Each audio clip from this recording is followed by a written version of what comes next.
At the start of this clip, we see two cars pulling over on the side of the freeway, one belonging to the cameraman and the other to his friend, who was pulled over by state troopers for speeding. When the officer notices that the cameraman is with the guy who was pulled over, he asks him to pull over in front of him as well, but since the cameraman realized this was just retaliation, he decided to just pull over behind the cop car at that moment. Let's see what happens next. Yeah. Okay. So, driver's license and registration, please. you're lying. But you're pulling him over, right? You and him both. You just told me you were pulling him over, so. Yeah, well, he was going 87, you were going 85. No, I got my cruise on. I tell you to. I got my cruise on. Give me your driver's license and your registration and insurance.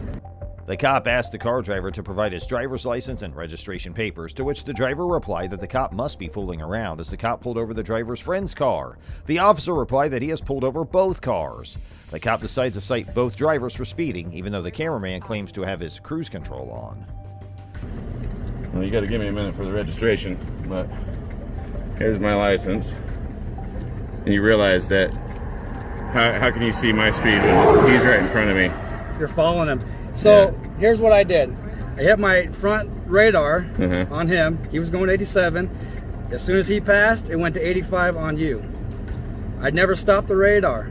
That's the way it is. Do you have a printout of that? The man hands over his license to the officer, unaware that the officer can see his speed. The officer then explains, he's right in front of me and you're following him, so here's what I did. I hit my radar on him and he was going 87, but as soon as he passed, it went to 85 on you.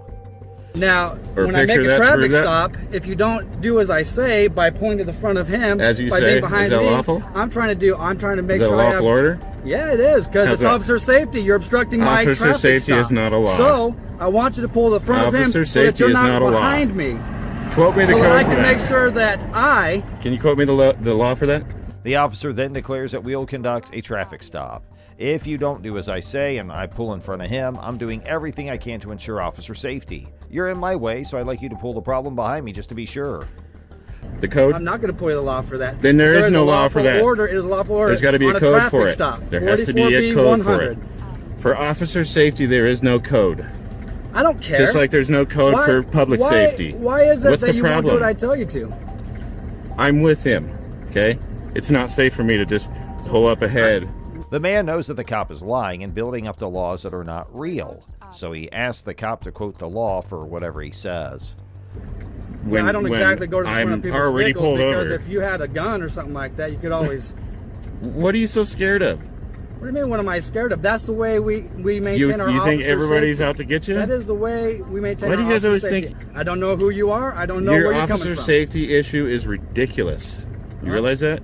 The cops then explain why he is terrified. He responds, you could always have a gun or something like that. I'm afraid that's the way we make do you think?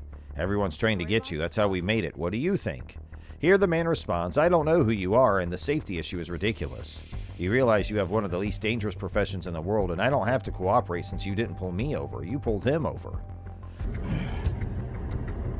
There's the insurance. Stand by.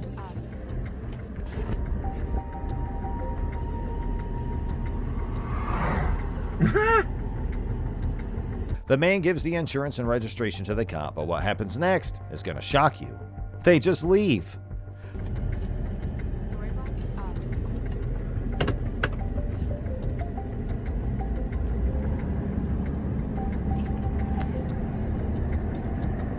The man then decides to follow them. The cop appears to refuse to disclose his service ID or information about a supervisor, instead merely handing the driver a ticket and telling him everything's on there. We have a suspicion the cop wants to get rid of this individual as soon as possible. I'll give that all to you on a card. No, you can verbalize it. I'm going to give it to you. It's the law. You're supposed to verbalize it. I'm going to give it. Can you verbally identify yourself? All I have to do is provide it to you. That's verbally. All I have to do. Verbally. I'm going to explain your citation Someone to you. that has vision problems. Your violation. Is you the have reason vision problems? why. When the man asks for the police badge number, the officer refuses and says, I'll give it to you. However, when the man begs him to verbalize it, the cop continues to refuse. After the continuous refusal of information, the cop gives the violation for speed to the man and leaves. Your violation is for speed.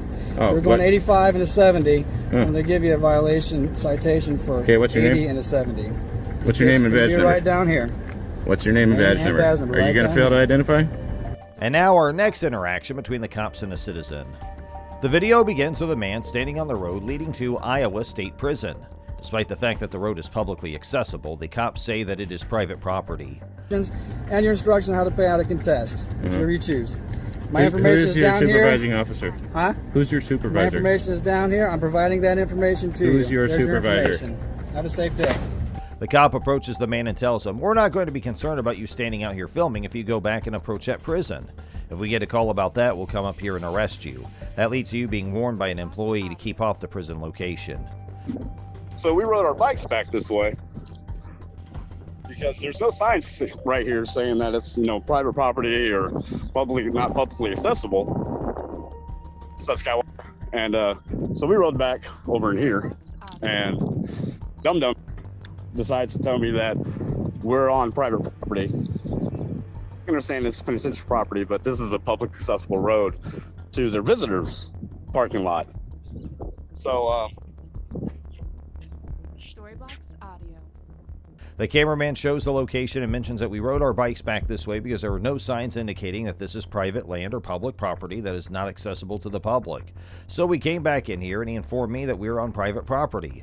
I understand it's a necessary property, however, this is a public road leading to the visitor's parking lot. Florida just backed up here, claiming that this was a private road, and you claim that there was a sign up here, but the only sign is the K9 on premises. That's all.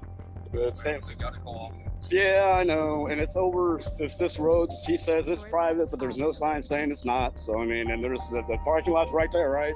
That's where you go in to visit somebody, right? So this is open road, right? Right, and then he's trying to tell me it's private, but I know it's not. You know it's not, because the public. How do I go and visit somebody if I want to visit somebody, right? Well, the parking lot. Right, so that's where I would go to the door though to find out, on information on how to visit somebody, right?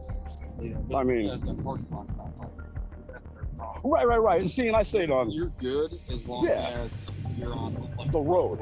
Right. The roadway, meaning this roadway. Oh, see, no. See, that's where I'm gonna contest, because there's no sign saying I can't go down this road. He said there's no access, no public access, only whatever personnel. Next, an officer arrives and the cameraman asks the officer about the property. The cameraman explains it's private, yet there's no sign stating otherwise. So the parking lot's right there, and that's where you're going to see someone, right? So if this is an open road, how do I go visit someone if I wish to see someone? So that's where I would go to the door to find out information on how to visit someone, right? The cop tries all he can to persuade the man to leave, but the cameraman continuously informs the officer he is perfectly legal to be on the road. The cops then tell him it's fine to film and be in the area, but they still ask for his ID. But what happens next is going to shock you and make you laugh. This is when the guy simply hands him a piece of paper with their ID scribbled on it, knowing full well he's not legally compelled to identify himself. They just want you to stay on the shoulder of the road. There you go. You got your name, date, birth. Yeah, I got my name. Hold on. Spell your first name. Storybox YOURFIRSTNAME. Your first name. Next, the man gives the same type of paper written on it with the name. This is surely a lesson for the cops using the law inefficiently. The man's now done with his tricks and asks the cops if anyone's informed about you guys coming over here, because this is definitely public property and there's no sign over here. Here, something strange happens when the cops go from ordering to requesting. So what happened just now, and what did the man show them? Just take a look. The man then leaves after displaying his weapon, which is the law document outlining what rights the police would be violating if the man was not allowed to remain there.